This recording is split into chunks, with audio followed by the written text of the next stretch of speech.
Okay, welcome back to Facilities Design course, and we continue our discussion on discrete location problems. In our previous lecture, we talked about the total P median, P center problems and the covering problem, and we named it as the total covering problem, in which our objective was to minimize the total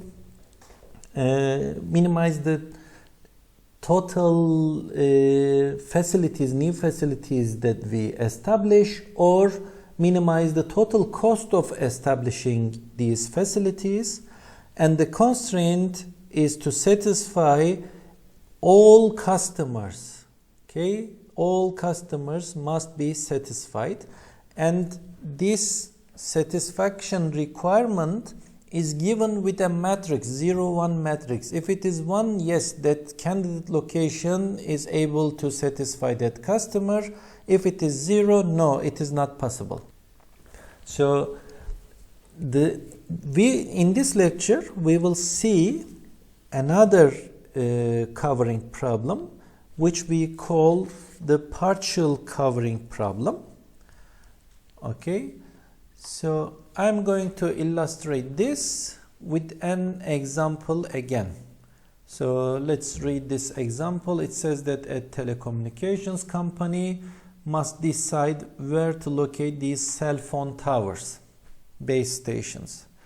The budget, so there's a budget here, allows no more than 3 installed in a particular city.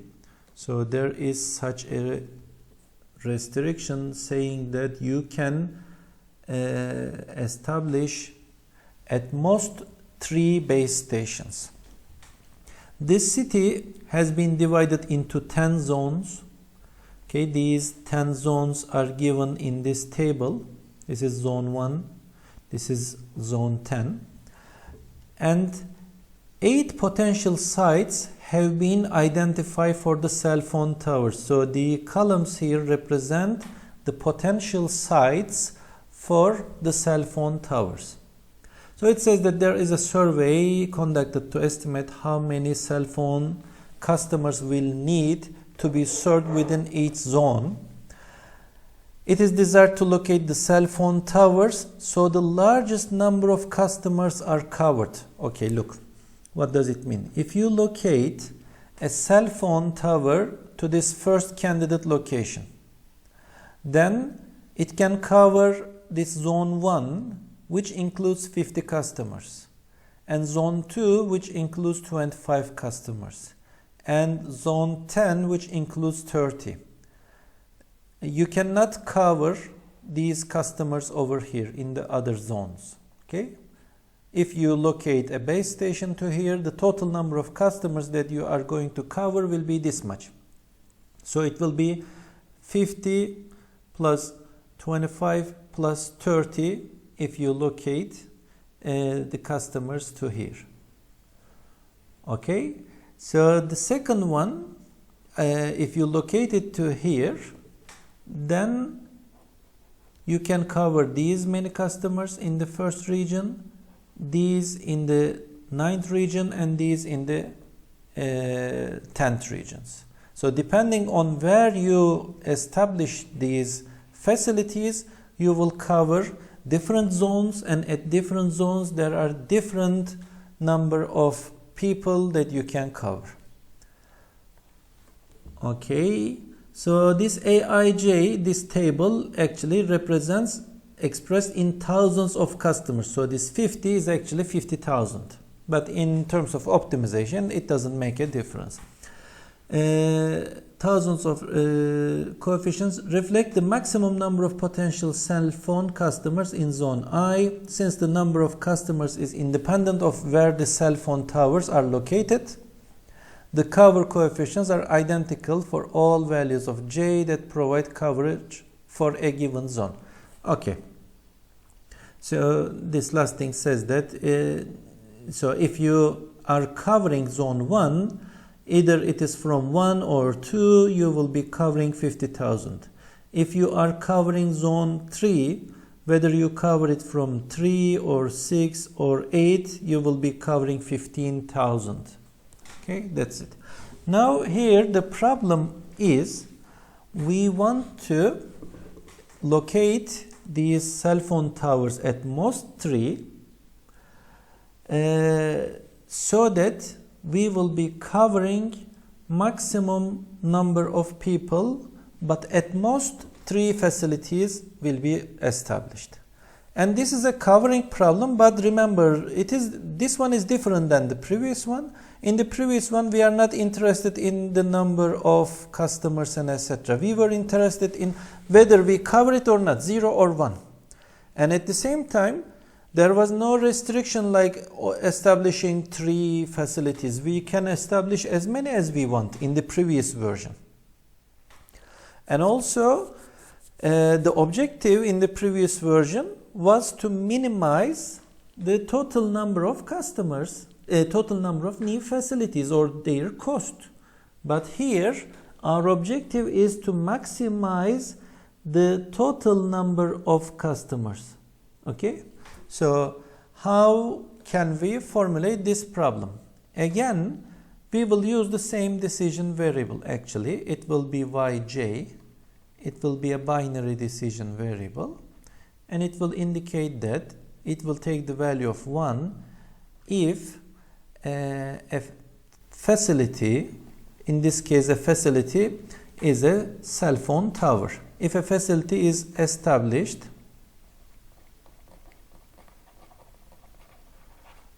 at alternative site j and 0 otherwise. Okay? Now the objective here is we want to maximize, this time it's a maximization objective, maximize the total number of customers that we cover. Okay? Now there is one thing actually we should be careful about, and what is that? It is this. So if you establish a facility here and another facility here, both of them are covering this zone 1. And then what is the total number of customers that you are covering? Is it 50 plus 50? 100? Actually, these 50 are the same people. Okay? You are not covering 50 plus 50, 100 different people. You are covering the same 50,000 people. So in that sense, you are not maximizing the number of people. And double covering the same person doesn't mean that covering 2 people, 2 persons. Therefore, while writing our objective function, we need to take that into account. Okay, again, we will be using this matrix over here to make it. And let's say if we establish a facility to let's say to this location, let me write the corresponding decision variables here. If this is y1, y2, y3 up to y8, depending on their values, what will be the total number of customers that we are covering? Okay, from this y1, as you can see, it will be 25 plus 30, right? So what should I do if these are related to the y1 variable? What do you... Okay, so simply what we try to do is, in order to eliminate double counting, we write over each row, we take the maximum of the values here multiplied by the decision variables, and then we add up these maximum values over all rows this way. And our objective in partial covering is to maximize this total number of customers. This max inside here just eliminates double counting. And in a question, if we want to open or establish at most k new facilities, we say that the summation of the open facilities should be less than or equal to k as a constraint. Remember, in total covering problem, This is your objective function. Okay, this is your objective function. We want to minimize this sum subject to we have to cover all customers. Now you don't need to cover all customers in partial covering problem. That's why it's called partial covering. What you want to do is you want to cover as much as possible what your budget satisfies. Therefore, it is called partial covering problem. Okay, so after partial covering, there is another very well-known problem which is called quadratic assignment problem. When we formulate the problem, you will understand why it is called the quadratic assignment problem. Here, in this case, we know the number of new facilities that needs to be opened. Okay, the number of new facilities is known. In previous examples up to now, in discrete location models, not continuous, but in discrete location models that we covered in uncapacitated facility location, capacitated facility location, P center, P median, and in this covering models, we are not stating it, but we are assuming that the new facilities, there is no interaction between the new facilities. But actually, there can be interaction between new facilities, between new facilities themselves and the new and existing facilities. So let me give an example. Let's assume that this is your facility. There are certain number of machines inside your facility located here, and there are some alternative locations. These are alternative locations for new machines. And we want to locate, let's say, 2 new machines into this system. We know how many new machines we are going to place, we are going to locate. We know how many existing machines we have. But the thing is, the new machines have interaction with the existing machines. Therefore, we want to locate them according to this one. But also, there is interaction between the 2 new machines. So that if we locate, let's say, one facility to here and another facility to here, since there is an interaction, we want them to be as close as possible. Not only to the existing machines, but also to each other. And as I said, up to now, we assume that there were no such interactions. We will formulate this quadratic assignment problem. Why is it called assignment but not location? Let me say, because the alternative locations, the candidate locations, we are assigning these machines to these candidate locations. Actually, usually we have, if we have 2 new machines, then we have 2 candidate locations. Okay, so we are assigning a machine to a candidate location, and therefore it is called the assignment problem, quadratic assignment. And we will develop the mathematical programming formulation of this problem and solve an example with a heuristic for this one. First of all, in order to formulate this, we need to know what are the inputs of the problem, what are the parameters. And we have a parameter, cost parameter. And if you look at this cost parameter, it's something interesting. It has 4 indices, C, J, K, H, L, something like this. And what is that? It is the cost of assigning new facility J to site K when new facility H is assigned to site L. Okay, why is that so? Why isn't it until now we always have Cij? I mean, satisfying the customer I from facility J. It was something like this.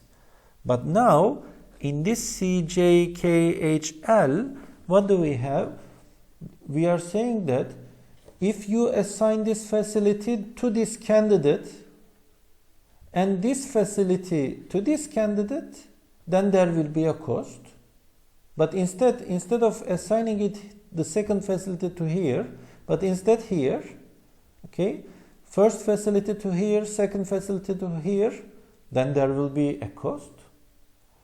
But that cost is different if you assign the first facility to this location. So the cost of assigning a facility to a candidate location depends on where you assign the other new facilities. If this is the case, then the problem is the quadratic assignment problem. And for that problem, we have such a parameter with 4 indices saying that cost of assigning new facility J to K when other new facility is assigned to site L. And actually, you can calculate this cost from other two parameters. It is the multiplication of FJH, which indicates the flow from new facility J to H. Okay? It is the flow from new facility J to H. And the second part is the distance from site K to L. Okay, again, let me represent. These are alternative sites. And you know the distances. This is site 1, this is 2, this is 3, this is 4. I know this distance, D12. I know this distance, D14 and D13, and also D23 and D34 and D24. I know all these distances.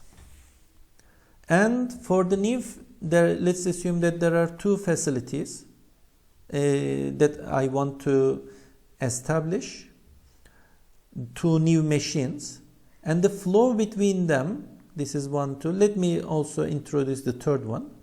Flow between first 1 and 2, it is F12. Between these, the flow is F13, and between these, the flow is F23. The flow is how many trips you are going to do between these machines, the number of trips. Okay, now if I establish, let's say, facility or machine 2 to this location, this is machine 2, and let's assume that machine 1 to here, then what will be the cost? The cost will be equal to the flow between machine 1 and 2, which is F12, multiplied by the distance between them, which is D13. So this cost is D13.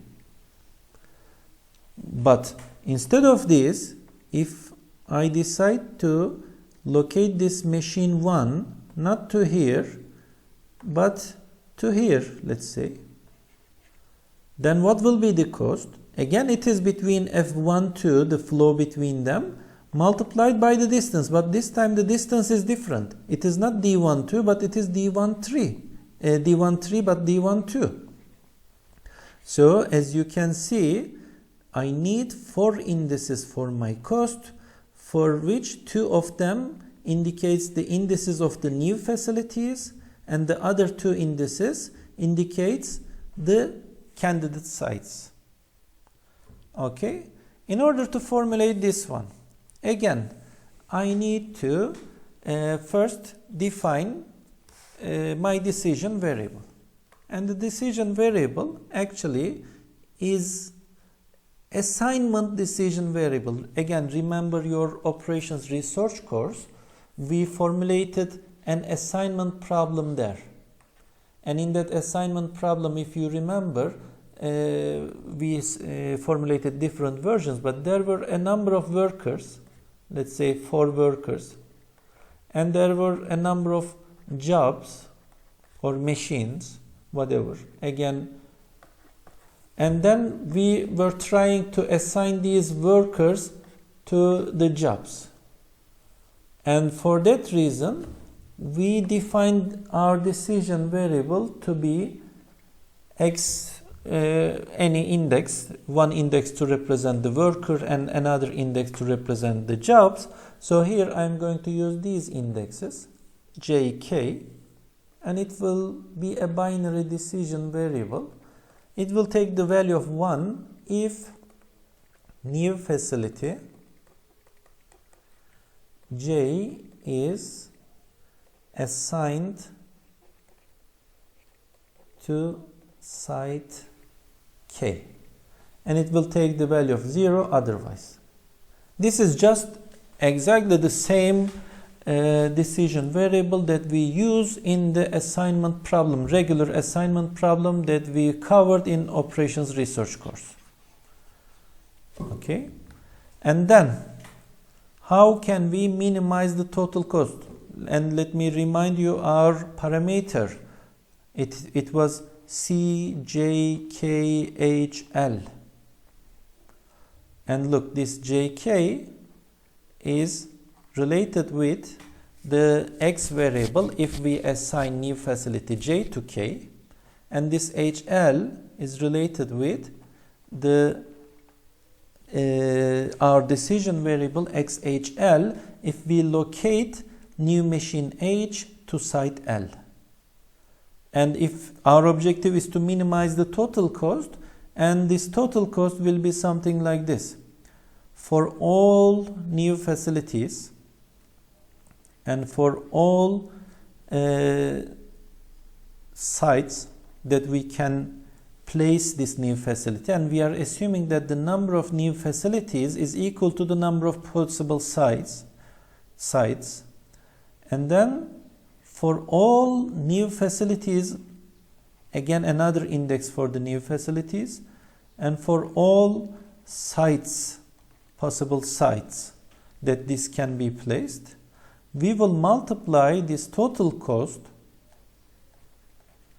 with, let me write in this way, with XJK with XHL.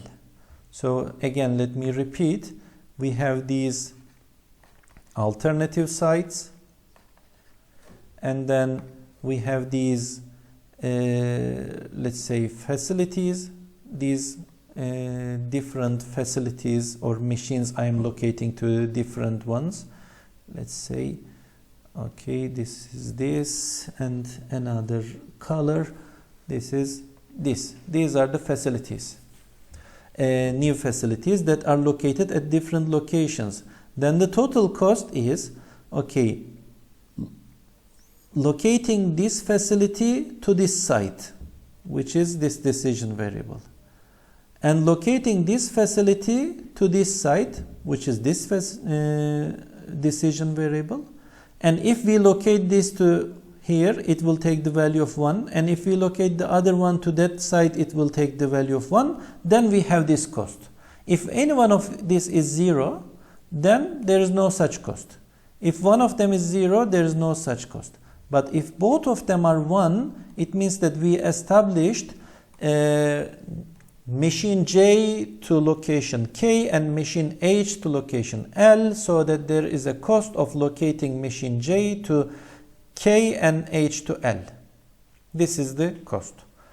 And we have exactly the same constraints as we have in the regular assignment problem. What are those constraints, if you remember? We have J equals 1 to N xjk equals to 1 for all k 1 up to N. Of course, this is a minimization. I mean, we want to minimize this objective function, and subject to, now we are writing these constraints. And the second, okay, this says that for each location there will be one facility. Let me write this explanation here. K index represents your candidate sites.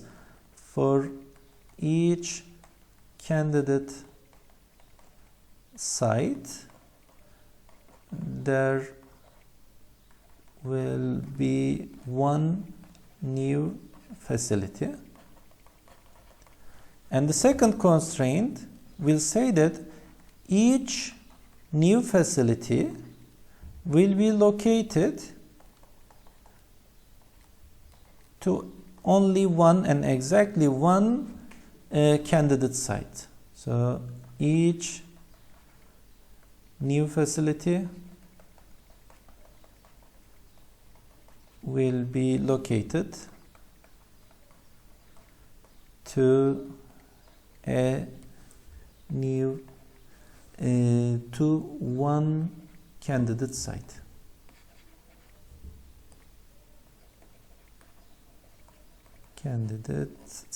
Okay, and what else? We just have this xjk binary decision restrictions for all j and k, 1 up to n.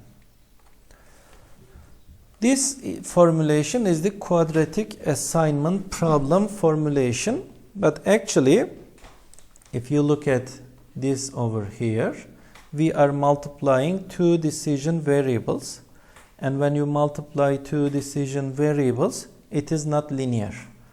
Okay, not linear. And we are multiplying two decision variables. Two decision variables are multiplied. Since two decision variables are multiplied, it's like taking the square of it. We call such models quadratic models. The name quadratic is because of this reason. Okay, quadratic means we are multiplying two decision variables with each other, but still by recent developments, the commercial solvers now started to handle such quadratic functions, but even if it is not possible to consider this, we can linearize these kind of multiplications when the variables are binary. Okay, so let me talk about this linearization. What do we do?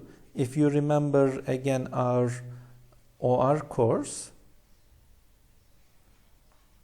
in order to linearize this, we simply define a new decision variable to indicate this multiplication. And what kind of a decision variable it should be? You can write z, but this z should include all the indices of the multiplied decision variables. So it should be z, j, k, h, l. And what happens? Your objective function will becomes cjkhl multiplied by zjkhl. And as you can see, we have the same indices in this multiplication. And then, in order to linearize it completely, you need to include some constraints. And what are these constraints? Remember, you are multiplying two binary decision variables. They can take either 0 or 1. If one of them is 0, then the multiplication is 0. The multiplication is 1, only both of them are equal to 1. So therefore, what do I write? I say that this multiplication value is less than or equal to xjk, because if it is 0, then this is definitely 0. But if it is 1, I don't know. It depends on the other. And since it depends on the other, what should I write? I should say that this zjkhl is also less than or equal to xhl. If this is 0, then this is definitely 0. If this is 1, it depends on this. If it is 0, this is 0. If it is 1, then both of them are 1. So this zjkhl can be 1. But the thing is, in order to guarantee that it becomes 1, if whenever both of them are 1, I need to say that this zjkhl should be greater than or equal to the summation of this one plus this one minus 1. With this set of constraints, we linearize it. And you can try it with alternative values for xjk and xhl. For example, let's see, if this is 1 and this is 1, then what should be the value of this zjkhl? It must be 1. Let's check. So if this is 1, then it says that this is less than or equal to 1. Good, but it doesn't guarantee that it is equal to 1. It can be 0 or 1. Let's check the other constraint also. This is also 1. So it means that ZJKHL still can be 0 or 1. But look at the last one. If this is 1 and plus this is 1 and minus 1, it says that ZJKHL is greater than or equal to 2 minus 1, which is 1. And this ZJKH is also a binary decision variable. If it is greater than or equal to 1, it means that it is equal to 1. And this works. So you need all these constraints function at the same time, not one by one. So with the combination of all these three, then it works. Now let's check if one of them is 0. What happens to ZJKH value? Let's assume this is 0. Then from the first constraint, we obtain that the right hand side is 0. And the only way to satisfy this is when ZJKHL is 0. Let's assume this is 1 in our example. And 0 less than or equal to 1, it works. Now look at the last one. This is 0 plus 1 minus 1. It makes 0. So z greater than or equal to 0. And from here, z less than or equal to 0. It means that z will be equal to 0. And yes, it works. Okay, so by this way, we can linearize this quadratic objective function and use a solver to solve this model. But actually, quadratic assignment problems are complex problem. Remember, the regular assignment problem is easy. You can use the Hungarian algorithm to solve it. But the quadratic version is difficult. It is very difficult to solve it. And again, let me talk about this. Why here we don't have just the regular assignment, but why do we have the quadratic assignment? Because in regular assignment problem, we are assigning a number of machines to a number of workers, or a number of workers to a number of jobs. But for that assignment, the cost is just CJK. If you assign worker J to job K, then it is this cost. But here, this cost depends on whether you allocated the other machine to another worker to another job. It is not independent. It depends on the other assignments. If this is the case, then you can only formulate it as a quadratic assignment problem. Okay. So in our next lecture, we will solve an example problem for the quadratic assignment problem.